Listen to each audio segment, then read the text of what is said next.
Halo teman-teman semua, kembali lagi di channel Mr. Trade-in.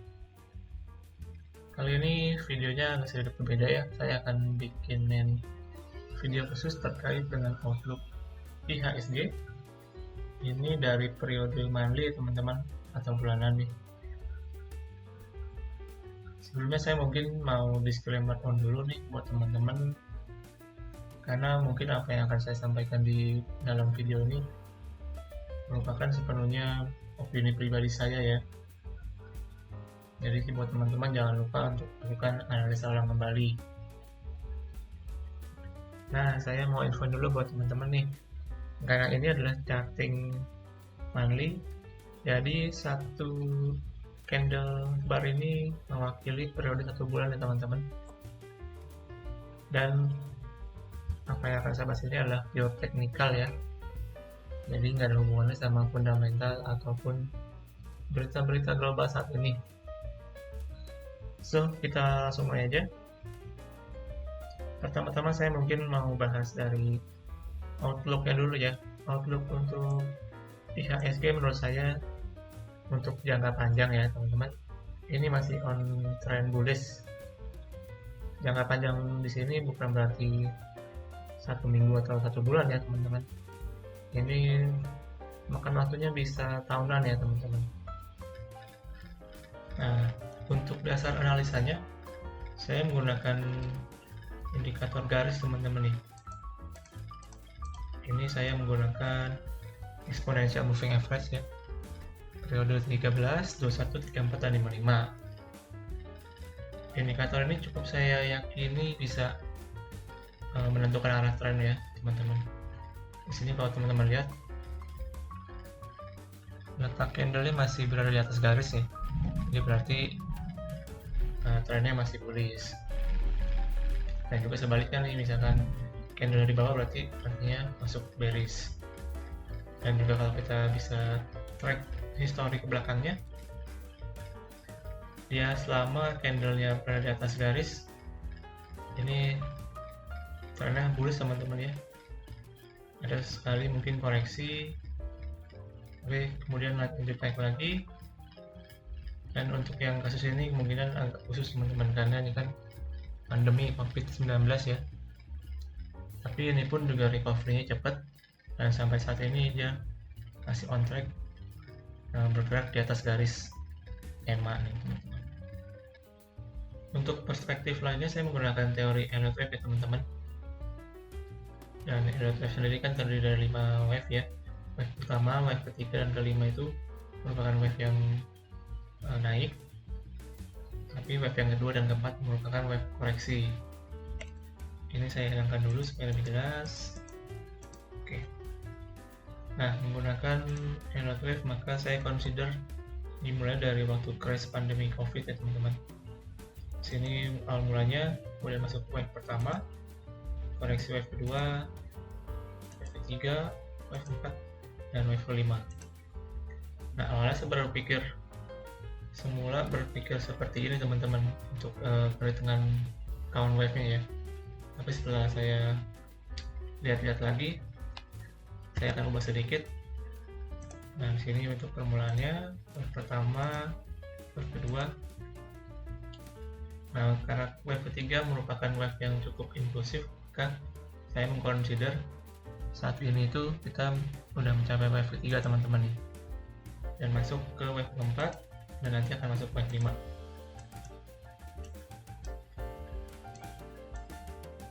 Nah, kurang lebih gambarannya begini. Jadi saat ini menurut pandangan saya kita udah selesai menyelesaikan wave ketiga ya teman-teman, dan kemungkinan akan masuk ke wave keempat, yaitu wave koreksi nih. Tapi kemudian nanti akan masuk ke wave 5 yang nanti bisa naik lagi. Itulah kenapa tadi saya bilang secara jangka panjang menurut saya masih on trend bullish, tapi kan tidak serta-merta akan naik terus, tetap akan ada yang namanya koreksi gitu. Oh ya, dan juga kalau kita ukur menggunakan Fibonacci ya teman-teman. Di sini saya tarik dari swing high-nya ke swing low sini. Maka untuk targetnya sebenarnya sudah tercapai teman-teman nih untuk wave 3 nih, sekitar 7.367 ya. Kemarin kan sempat high-nya itu di 7.377 ya. Nah, itulah kenapa saya mungkin masih bisa bilang kita udah mencapai wave 3 nih puncaknya teman-teman. Dan untuk koreksinya sendiri, jika saya menggunakan Fibonacci ya, saya tarik di sini, kemudian ke swing low-nya. Nah, di sini maka bisa mendapatkan rasio 50% dan 61,8 ya. Di sini kemungkinan akan bisa sampai ke 6.500 teman-teman. Dan juga jadi kalau kita lihat, perhatiin sini ada support yang cukup penting ya teman-teman. Support penting yang kalau di break ini bisa kurang baik nih. Nah, saya tambahin lagi teman-teman satu indikator lagi nih yang mungkin bisa menunjukkan saat ini kita masuk ke wave koreksi, yaitu saya menggunakan indikator MACD ya teman-teman. Di sini kalau teman-teman perhatikan, saat ini itu histogram untuk bayarnya mulai melemah teman-teman di sini. Nah, di sini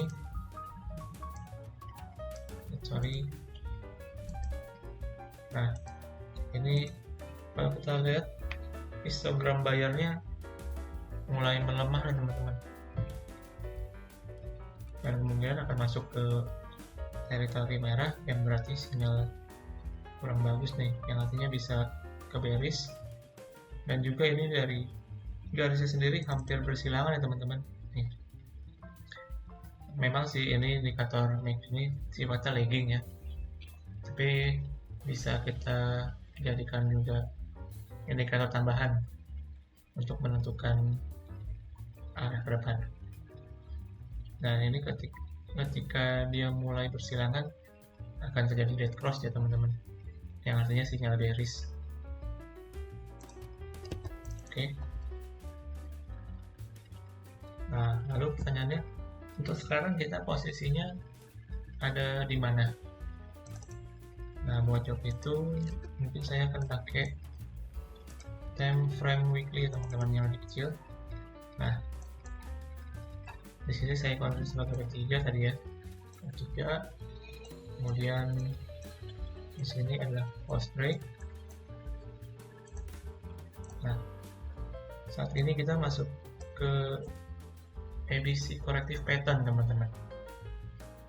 Jadi di sini adalah wave A-nya, kemudian kita udah masuk ke corrective B, kemudian zone accelerator kita menuju ke wave C-nya.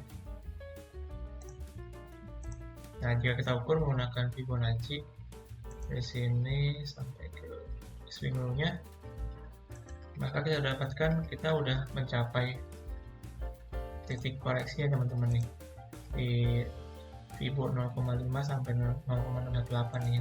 Area sini merupakan area koreksinya atau korektifnya dari wave penurunan sebelumnya terjadi. Nah, jadi makanya di sini kurang lebih udah 6 bulan ya kita bergerak di sekitar sini, nggak berhasil untuk tembus ke atas juga, karena area ini merupakan area yang cukup penting nih teman-teman untuk menentukan arah ke depan. Nah, ini saya hapus dulu. Kemudian untuk target wave C nya sendiri kita ukur menggunakan Fibonacci juga dari swing low ke swing high, yang kita consider ini sebagai titik korektifnya teman-teman ya. Maka kita dapatkan untuk wave C nya, nah kurang lebih di sekitar sini teman-teman, yaitu di area support yang tadi waktu di time frame monthly sudah saya gambarkan juga ya, bahwa di sini merupakan area support yang cukup penting nih teman-teman. Nah, di sini ini support, dan kemudian akan meretest kembali ke sini teman-teman untuk target selanjutnya. Oh ya, mungkin saya mungkin bisa kasih note ya buat teman-teman. Untuk koreksi ini mungkin gak serta-merta dalam waktu 1 minggu 2 minggu ini ya teman-teman ya, mungkin bisa makan waktu bulanan.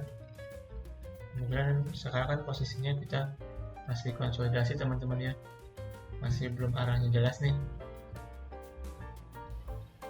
Ini saya hapus dulu ya.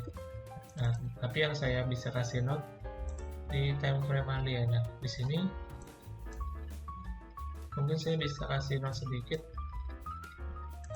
untuk di area sini nih, sekitar level 6900.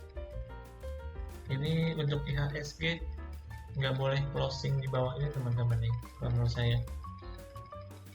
Karena kalau misalkan IHSG sampai closing di bawah level 6900, maka secara charting akan jadi kurang bagus dan akan berpotensi menuju skenario yang tadi saya sudah gambarkan, yaitu ke posisi corrective pattern teman-teman nih, di area support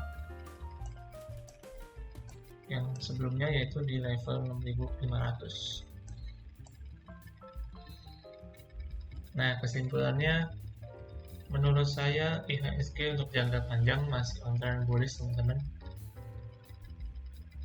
Jangka panjang dalam artian dalam waktu bisa tahunan teman-teman ya, karena kan kita lihat Indonesia termasuk salah satu negara berkembang yang cukup masih dilirik dari seluruh dunia ya untuk investor. Nah, namun untuk posisi saat ini kemungkinan besar kita akan memasuki koreksi teman-teman, yang tadi sudah saya gambarkan bisa menuju ke level 6500 nih. Nah, saya juga berharapnya semoga itu nggak terjadi teman-teman ya. Tapi kan bagaimanapun di setiap kenaikan pasti akan ada namanya koreksi. Dan menurut saya untuk IHSG koreksi sampai level 6500 itu masih hal yang wajar teman-teman. Jadi nggak perlu ditakutkan, nggak perlu berlebihan. Yang penting kita tahu bagaimana waspada dan menyikapinya. Nah, kurang lebih begitu teman-teman untuk outlook market IHSG ya. Kurang lebihnya saya minta maaf jika ada salah-salah kata, dan yang terpenting adalah teman-teman selalu lakukan analisa ulang ya, karena bagaimanapun setiap analisa itu bersifat subjektif. Semoga apa yang saya sampaikan ini bisa menjadi insight juga buat teman-teman sekalian, dan sampai jumpa di video selanjutnya. Salam satu.